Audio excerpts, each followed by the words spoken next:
everyone, this is Lindsay at the Messy Bujo, and this week I just wanted to do a video on how I set up my bullet journal. So this week we're going to plan for August. So the first thing I'm going to do is write out the month, and as you know, if you've read any part of my blog, it's my handwriting is pretty messy, so just bear with me there.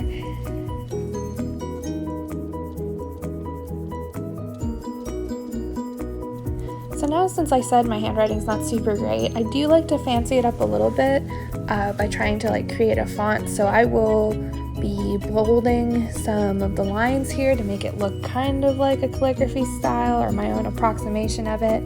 But you really can do whatever works for you.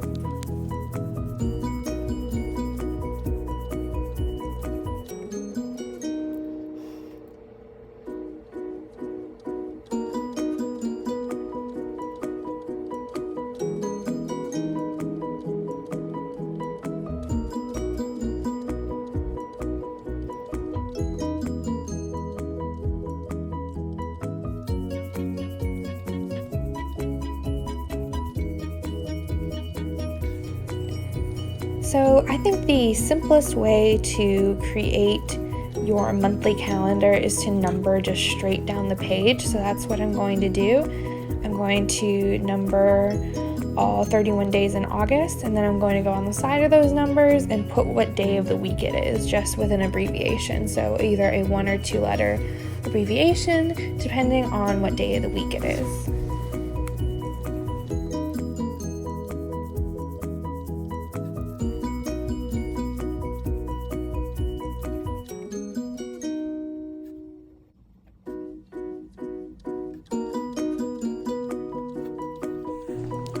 So now that that's done, I'm going to go ahead and switch my pens here. So I'm going to switch to a smaller pen. So the one I was using was 0.05 in thickness. This is 0.005 in thickness. And I'm going to go ahead and write down any important dates I already know for August.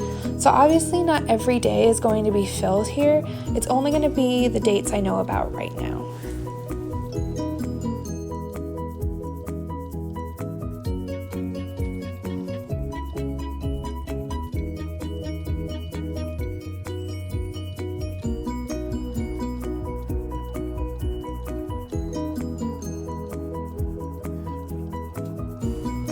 So now that I've done that, I'm going to go ahead and switch my pens back, and I'm going to start doing a monthly to-do list. So things that just need to get done this month that I don't know exactly what day they need to happen, they just need to get done in August. So after writing down the title for that, I'm going to go ahead and flip back to see if I missed anything last month that needs to go on this month's list, and go ahead and fill out that list.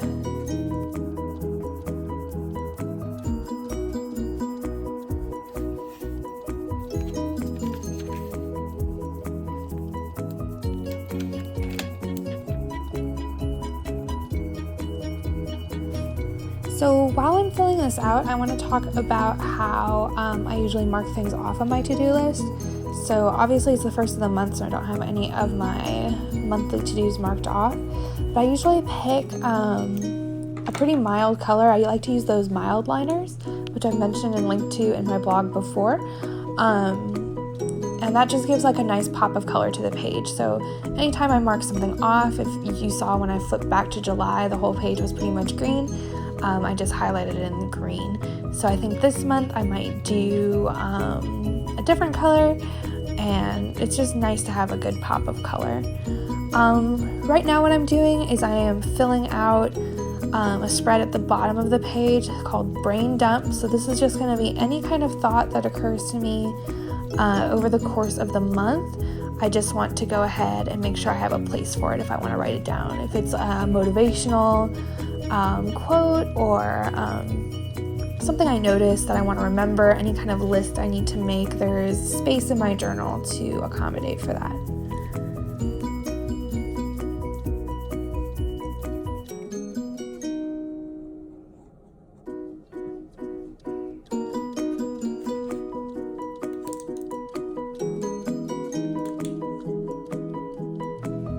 So moving on to the next page now, I'm going to start working on my mood tracker. You might notice it doesn't say mood tracker on my page, it says mood tracer. We are all about embracing our mistakes here at the Messy Bujo. So I'm actually not going to fix it. It's actually on the back of the page I just did, so I didn't want to rip it out.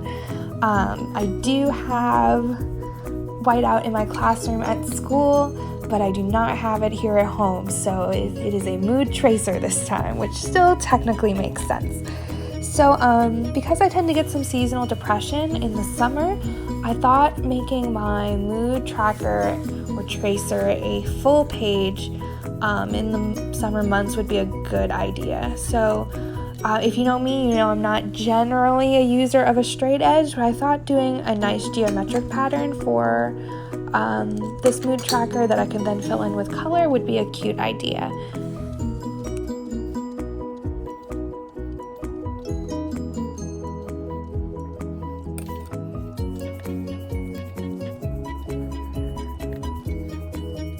So I was a little concerned that I was going to run out of room towards the top. That's why I got some extra room up there in a really long skinny triangle for 31, but the rest of my design is drawn.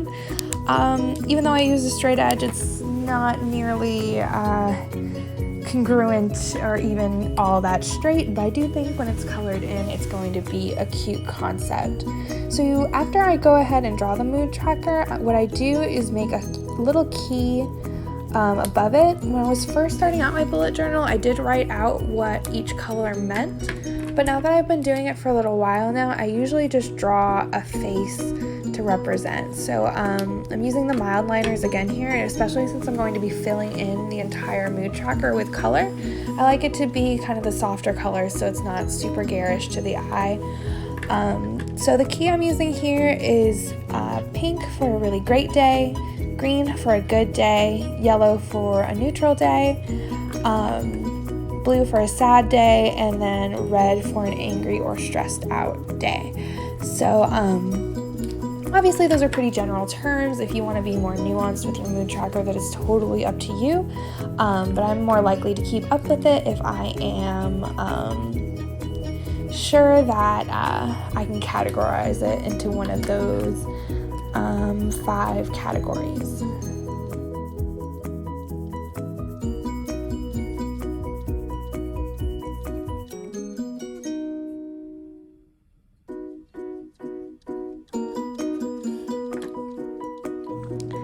So since I'm in graduate school right now, an essential spread for me to have is a due date list for the 2 classes I'm in right now. So in August, I'm actually going to be in 2 separate semesters. So I'm in summer 2 right now, and my fall classes are going to start. So I'm going to leave a blank page so I can put my fall classes in, but for right now, I'm just going to be working on these summer due dates. So I called it Summer 2 Due, and I'm going to be numbering out the 1st through the 15th because that is the days left in my classes.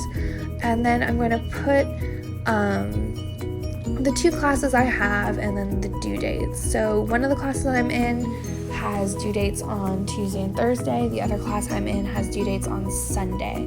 So I'm not going to put them together on the same side of the page. They're each going to have their own side of the page so I can space out the due dates differently to accommodate the differences in the classes.